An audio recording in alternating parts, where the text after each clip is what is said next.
Ladies and gentlemen, the tech drought may finally be over, and it's thanks to Samsung. I mean, man, it's been a couple of weeks since anything interesting has happened, and all the way up until about now, most of the news has been through Apple. Samsung kind of just fell off the face of the planet, more or less. I mean, you've had some mid-range phones come out, but most of you that watch this channel aren't really interested in that, at least most of you that leave comments. Having said that, some of the most exciting phones of the year are about to be announced and released. And this could be actually the final couple of flagships that Samsung releases this year, which is unusual. It's not something that typically happens. And it's kind of sad for me because, of course, my favorite phone from Samsung will not be coming out this year. At least that's the way it looks. But some exciting phones, the Galaxy Z Flip 3 and the Fold 3R. And we'll talk all about them right after this. This is, you listening to Travis. What up, players? Welcome back. And for all you new people, welcome. My name is Travis and I do tech videos every single week and have a blast doing them. If that sounds like fun to you, sit back, relax, and enjoy the video. Anything I talk about will be in the description below. But for now, let's just get into the video. So hopefully for the next couple of weeks, we'll actually have some things to talk about. That's one of the reasons why you haven't seen me for quite a long time. I mean, I think I've done one video in almost 2 months. There just isn't anything to talk about, but we're going to start getting into tech season here very soon. And thankfully, Samsung's ready to kick it off. Now, let me first talk about what we don't expect to see anytime from Samsung in 2021, and that is the Galaxy Note series of phones. Now, that's typically how they end the year, and it's a series of phones I've had the vast majority of, and I love.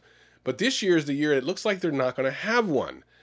Instead, they're going to be putting all of their real big flagship features into the Z Flip 3 and the Fold 3. Now, both of these phones should be some of the most amazing phones we see this year. However, they're not for everyone. They're not even for everyone watching this video. As a matter of fact, I've reviewed the Z Flip and the Fold 2 on this channel. The Z Flip was a Amazon Renewed series video. You can check that out. I'll leave a link in the description below. And when the Z Fold 2 came out, I bought it right away, made a couple of videos on it. I'll leave a link for that as well. And some of the thoughts I had of both of those I will be sharing in this video.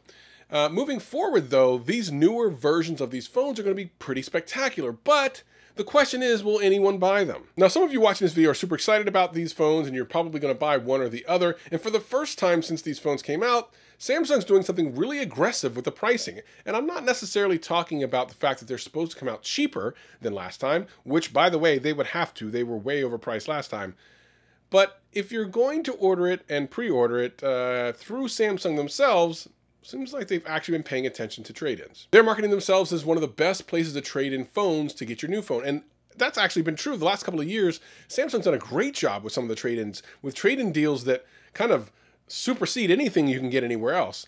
And this year, they've actually realized that if you want to get something like the Z Fold 3, which is what last year was almost $2,000, this year should be slightly less than that.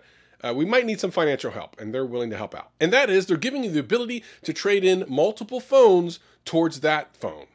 That's great, because if you're starting at $1,700, $1,800, which is kind of the rumored price for this phone, you're going to need some help getting there. And if you can trade in some old phones you have laying around or things that maybe you bought and want to flip or something, that's going to help quite a bit. And if they give you any type of value like they've been doing over the last couple of years, you actually can bring this thing down to a pretty reasonable price. I'm talking about the Fold 3. Z Flip, not much different, to be honest. But if you like content like this, where I talk about upcoming phones and gadgets, hit that subscribe button and join the family. We're here pushing towards the next milestone. Really excited to have you here watching the channel. This multi-trade-in deal is actually a really big deal because in order to get these phones in the hands of people, especially people that are not necessarily looking to spend a lot of money, trading in multiple phones is one way to do it. I actually applaud Samsung on this. Apple doesn't do this. To my knowledge, not many other places do this. So I'm super excited to see what kind of deals Samsung will give people. And I'm probably going to take advantage of this. Now, let's be clear. These are two different phones. They're not even really aimed at the same people. The Z Flip, I actually talked a little bit about this in the review I did on the Amazon Renewed. Let's go back to hear some of the comments I made about that phone. Oh yeah, this folding thing really is just more about making it smaller and putting it in your pocket, more than adding extra functionality like the Fold does.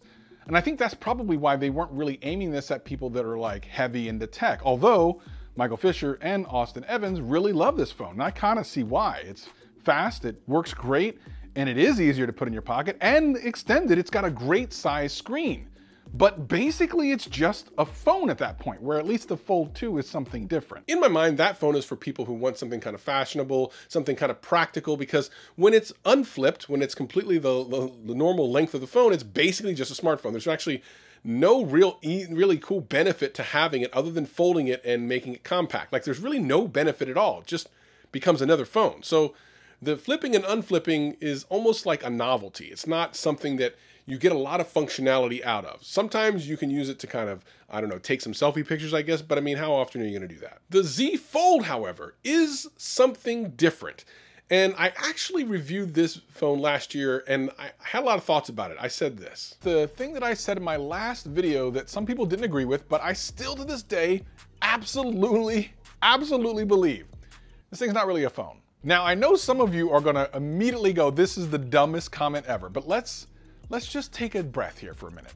First of all, I'm not saying that this thing is better or worse than a phone.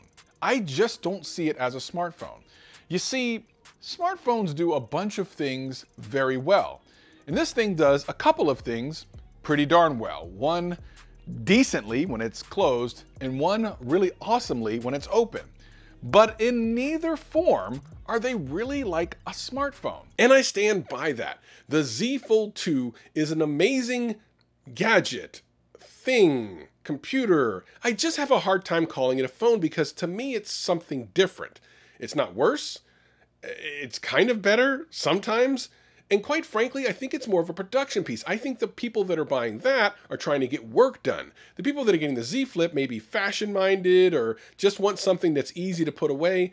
I think it's two completely different people. So it's interesting that Samsung has taken the tact to think of folding a phone in two different ways, giving it to two different segments of people at, well, two different price points. For me personally, I'm looking forward to the Z Fold 3. I found so many cool things about the Z Fold 2. One of the things that I actually didn't like was how thick it was when it was folded. They're saying that that actually may be better this time around. And the one thing I guess that I probably can't get too excited about, although I've been waiting for this technology to come here, is the camera under the screen. So it's rumored to have the front-facing camera under the screen so you have an uninterrupted display. And anyone who's been watching this channel for any length of time knows I'm all about uninterrupted displays, which is why the OnePlus 7 Pro is still one of my favorite phones of all time. But the problem is the quality of those pictures from that front-facing camera under the screen right now is not great. And I don't expect this one to be very good either.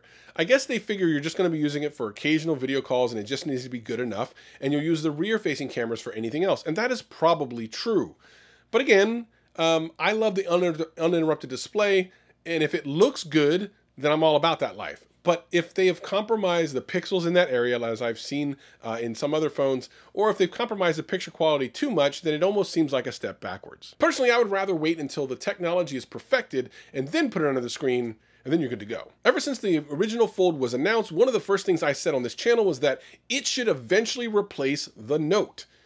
It just needed S Pen support because functionality-wise, it does everything that the Note does and then more when it's unfolded. It just needed the S Pen. And it looks like, according to rumors, it might finally get that support. And if you remember earlier this year, the S21 series of phones did get support for S Pen, so it only makes sense that this would as well. And I really believe that if this product does well, this could completely replace the Note series of phones. Now, as a lover of the Note series, this would definitely sadden me, but it might be a necessary evil because the Note series of phones, while getting better progressively every year, kind of only barely gets better. It was kind of the top tier phone and there was nowhere else to go.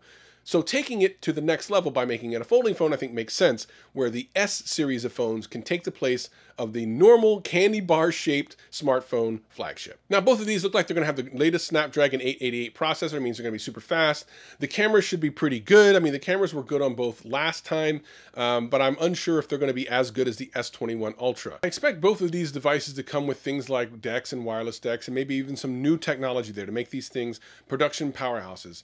And really, for the Z Fold 3, which I think really is something for productivity-minded people, that sort of thing is going to be very important because the price is going to be super expensive. No matter how much they shave off of the already $2,000 of the 2, I just don't know they're going to be able to get very cheap on the 3. You got to remember, they're still going to be putting in better technology than last year.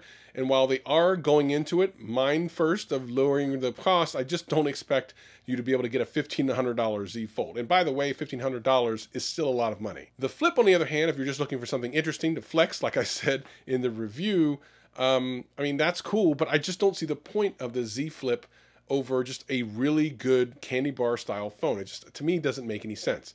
The Fold, though, with its productivity features, especially when it's unfolded, man, that's a pretty compelling phone. Now, at the end of the day, finally we'll have something interesting to learn about and to look forward to in the smartphone game, or at least in tech in general. It's been kind of slow. So I'm super excited that Samsung's coming to the forefront, bringing their new folding technology and hopefully taking it to the next level. Are you hyped? Leave me a comment below. I know I'm super hyped, son. I'm ready to get this and spend all the money, probably every single penny I have, to get that Fold 3. It's ridiculous. Let me know what you think. Hit that subscribe button, hit that like button, and I'll see you next time. Peace and love.